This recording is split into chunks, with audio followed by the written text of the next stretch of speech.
Tukang sapu itu gajinya setara dengan kepala dinas, baru maju bangsa. Tidak ada orang yang besar itu hanya di sekolah. Tidak boleh juga orang hanya bangga dengan sekolah. Gak ada. Sekolah yang terbesar itu adalah semesta. Orang bersekolah itu dalam kehidupan yang nyata, dalam sistem pendidikan yang baik adalah berilah siswa didik kita sebanyak-banyaknya kesulitan. Semakin banyak kesulitan, maka dia akan menjadi pemimpin yang punya inovasi, pemimpin konstruksi dan solutif. Ini juga kelemahan. Orang yang semakin banyak mengikuti pendidikan, semakin banyak meninggalkan pekerjaan dan semakin lari dari tanggung jawab. Jadi ASN, setelah itu tugas belajar di Jogja, di Jepang, 4 tahun balik lagi. Setelah itu tugas belajar lagi, loncat-loncat terus dia. Tapi tidak pernah berkarya apapun pada pekerjaannya. Tugas belajar terus. Orang yang mengikuti pendidikan di bidang ESDM itu meninggalkan pekerjaannya. 2 yang dilakukan birokrat. 1, uangnya sudah habis oleh pinjaman BJB. Ketika di tempat pendidikan dia harus keluar uang lagi. Ngikutin ini siapa? Dia akhirnya harus balik lagi ke tempat kerjanya untuk di-storyin oleh anak buahnya.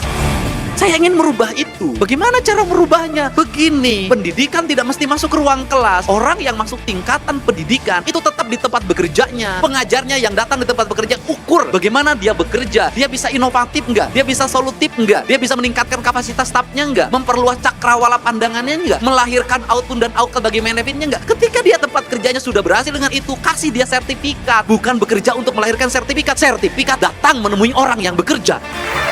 Bukan Messi yang mencari bola, tapi bola yang mencari Messi. Akibatnya birokrasi itu sibuk mencari tingkatan stratifikasi gelar, mencari tingkatan sistem pendidikan. Apa yang terjadi? Orang yang tekun dalam bekerja itu, profesional pada bidang itu, dia tidak punya kesempatan memimpin karena dia terhalang oleh birokrasi. Saya nih ada kepala PSDA. Apa kelemahan PSDA hari ini? Kurang teknokrasi, tidak banyak lulusan IPDN. Kelemahannya adalah yang jaga airnya udah nggak ada. Kelemahannya orang yang tekun menyusuri sungai, melewati jalan infeksinya sudah tidak ada. Orang yang buka, pengatur air ke petaninya sudah tidak ada. Banyak sekarang hari ini tersier, primer itu tidak berfungsi setelah ada proyek. Kenapa? Tidak ada orang yang mau lagi seperti dulu jalan tengah malam mencari air. Mereka sudah pensiun, rata-rata pendidikannya SD. Kenapa di kota Bandung tidak bersih? Saya ngomong sekarang. Karena rekrutmennya tidak didasarkan pada aspek orang yang mau bekerja lulusan SR, tidak sekolah sekalipun. Nggak ada lagi yang ikhlas, yang begini. Yang penting adalah pagi-pagi datang, kumpul gerombolan, dipoto, dikirim fotonya, sudah berarti sudah menunaikan tugas. Share di grup WA.